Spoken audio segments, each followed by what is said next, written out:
ತೂಕ ಇಳಿಸ್ಬೇಕು ಅಂತ ಪ್ರಯತ್ನ ಪಡುವಾಗ ಸುಮಾರು ಜನ ಒಂದು ಸಾಮಾನ್ಯ ಆದರೆ ಬಹಳ ದೊಡ್ಡ ತಪ್ಪು ಮಾಡ್ತಾರೆ. ಆಶ್ಚರ್ಯ ಅಂದ್ರೆ ಈ ಒಂದೇ ಒಂದು ತಪ್ಪು ಅವರ ಎಲ್ಲ ಹಾರ್ಡ್ವರ್ಕನ್ನು ವೇಸ್ಟ್ ಮಾಡಿಬಿಡ್ಬೋದು. ಹಾಗಾದ್ರೆ ಆ ದೊಡ್ಡ ತಪ್ಪು ಯಾವುದು ಮತ್ತೆ ಅದನ್ನು ಸರಿಪಡಿಸೋ ಸಿಂಪಲ್ ದಾರಿ ಯಾವುದಂತ ನೋಡೋಣ ಬನ್ನಿ. ಹಾಗಾದ್ರೆ ತೂಕ ಇಳಿಸೋ ಜರ್ನಿಯಲ್ಲಿ ಜನರು ಮಾಡೋ ಆ ನಂಬರ್ 1 ತಪ್ಪು ಯಾವುದು? ಬಹುಶಃ ಎಷ್ಟೋ ಜನಕ್ಕೆ ಗೊತ್ತಿಲ್ಲದ ಹಾಗೆ ಇದೇ ತಪ್ಪನ್ನ ಮಾಡ್ತಾ ಇರ್ಬೋದು. ಬನ್ನಿ దీని ಬಗ್ಗೆ ತಿಳ್ಕೊಳ್ಳೋಣ. ನಂಬೋಕೆ ಕಷ್ಟ ಆಗ್ಬೋದು, ಆದ್ರೆ 99% ಜನ ಇದೇ ತಪ್ಪನ್ನ ಮಾಡ್ತಾರೆ. ಹೌದು, ನೀವು ಕೇಳಿದ್ದು ಸರಿ. ಅಂದ್ರೆ ತೂಕ ಇಳಿಸೋ ಗುರಿ ಇಟ್ಕೊಂಡು ಕಷ್ಟಪಡೋ ಬಹುತೇಕ ಪ್ರತಿಯೊಬ್ಬರು ಇದೇ ತಪ್ಪಿಂದಾಗಿ ಎಡುತ್ತಿದ್ದಾರೆ. ಆ ಕಾಮನ್ ಮಿಸ್ಟೇಕ್ ಬೇರೇನೂ ಅಲ್ಲ, ಕೇವಲ ಕಾರ್ಡಿಯೋ ವ್ಯಾಯಾಮಗಳ ಮೇಲೆ ಮಾತ್ರ ಪೂರ್ತಿಯಾಗಿ ಫೋಕಸ್ ಮಾಡೋದು. ಇದನ್ನ ಒಂದು ರೀತಿ ಕಾರ್ಡಿಯೋ ಟ್ರ್ಯಾಪ್ ಅಂತಾನೂ ಕರಿಬೋದು. ಇದರಲ್ಲಿ ತುಂಬಾ ಜನ ಸುಲಭವಾಗಿ ಸಿಕ್ಕಾಕೊಂಡ್ಬಿಡ್ತಾರೆ. ಸರಿ, ಹಾಗಾದ್ರೆ ಕಾರ್ಡಿಯೋ ಅಂದ್ರೆ ಏನು? ವಾಕಿಂಗ್, ಜಾಗಿಂಗ್, ಡ್ಯಾನ್ಸಿಂಗ್ ಅಥವಾ ಏರೋಬಿಕ್ಸ್ ಹೀಗೆ ನಮ್ಮ ಹೃದಯ ಬಡಿತವನ್ನ ಸ್ವಲ್ಪ ಹೊತ್ತು ಜಾಸ್ತಿ ಮಾಡೋ ಯಾವುದೇ ಆಕ್ಟಿವಿಟಿ ಇದೆಯಲ್ಲ, ಅದೇ ಕಾರ್ಡಿಯೋ. ಖಂಡಿತವಾಗಿಯೂ ಇವು ಉಪಯುಕ್ತ, ಆದ್ರೆ ಕೇವಲ ಇದನ್ನೇ ನಂಬ್ಕೊಂಡ್ರೆ ಅಲ್ಲೇ ಸಮಸ್ಯೆ ಶುರುವಾಗೋದು. ಕೇವಲ ಕಾರ್ಡಿಯೋ ಮೇಲೆ ಫೋಕಸ್ ಮಾಡೋದ್ರಿಂದ ಆಗೋ ರಿಸ್ಕ್ ಏನು ಗೊತ್ತಾ?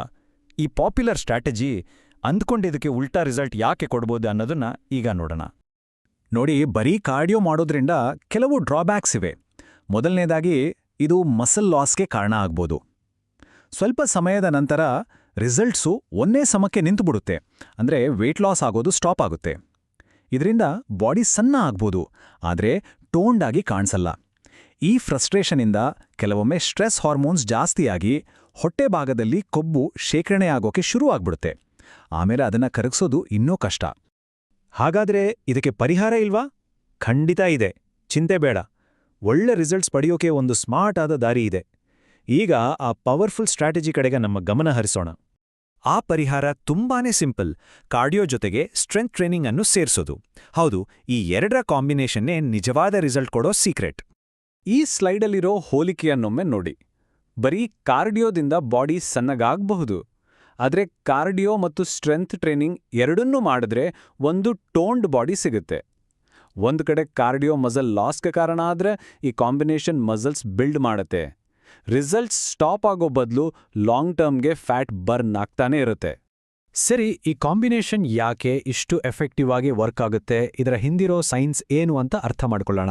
ಇದರ ಸೀಕ್ರೆಟ್ ಇರೋದೇ ನಮ್ಮ ದೇಹದ ಮೆಟಬಾಲಿಸಮ್, ಅಂದ್ರೆ ಚಯಾಪಚಯ ಕ್ರಿಯೆಯಲ್ಲಿ. ಈ ಕಾಂಬಿನೇಷನ್ನಿಂದ 3 ಮುಖ್ಯವಾದ ಬೆನಿಫಿಟ್ಸ್ ಇವೆ. 1, ಇದು ಲೀನ್ ಮಸಲ್ಸ್ನ ಬಿಲ್ಡ್ ಮಾಡುತ್ತೆ. 2, ಇದು ನಮ್ಮ ಮೆಟಬಾಲಿಸಮ್ ಅನ್ನ ಬೂಸ್ಟ್ ಮಾಡುತ್ತೆ. ಮತ್ತು 3, ಇದು ಆಫ್ಟರ್ ಬರ್ನ್ ಎಫೆಕ್ಟ್ ಅನ್ನು ಕ್ರಿಯೇಟ್ ಮಾಡುತ್ತೆ. ಮೊದಲನೇ ಬೆನಿಫಿಟ್ ಮಸಲ್ ಬಿಲ್ಡಿಂಗ್. ಸ್ನಾಯುಗಳು ನಮ್ಮ ದೇಹಕ್ಕೆ ಒಂದು ಒಳ್ಳೆ ಶೇಪ್ ಮತ್ತು ಟೋನ್ ಲುಕ್ ಕೊಡೋದು ಮಾತ್ರ ಅಲ್ಲ, ಇಡೀ ದೇಹವನ್ನೇ ಸ್ಟ್ರಾಂಗ್ ಮಾಡುತ್ತೆ. 2ನೇ ಪಾಯಿಂಟ್ ಫಾಸ್ಟ್ ಮೆಟಾಬಾಲಿಸಮ್. ಗೊತ್ತಾ, ನಮ್ಮ ಮಸಲ್ಸ್ ಫ್ಯಾಟ್ಗಿಂತ ಹೆಚ್ಚು ಕ್ಯಾಲರಿಗಳನ್ನು ಬರ್ನ್ ಮಾಡುತ್ತೆ.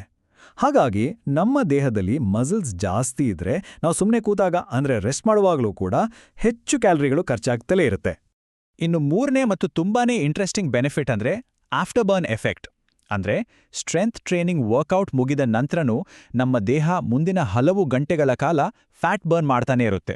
ಇದು ಲಾಂಗ್ ಟರ್ಮ್ ಫ್ಯಾಟ್ ಲಾಸ್ಗೆ ತುಂಬಾನೇ ಮುಖ್ಯ. ಹಾಗಾಗಿ ಒಳ್ಳೆ ರಿಸಲ್ಟ್ಸ್ ಪಡೆಯೋಕೆ ದಾರಿ ತುಂಬಾ ಕ್ಲಿಯರ್ ಆಗಿದೆ ಅಲ್ವಾ? ಕೇವಲ ತೂಕ ಇಳಿಸೋದ್ರ ಬಗ್ಗೆ ಯೋಚಿಸೋ ಬದಲು ಒಂದು ಸ್ಟ್ರಾಂಗ್ ಮತ್ತು ಹೆಲ್ದಿ ಬಾಡಿನ ಹೇಗೆ ಕಟ್ಟೋದು ಅನ್ನೋದರ ಕಡೆಗೆ ಫೋಕಸ್ ಮಾಡೋದು ಮುಖ್ಯ.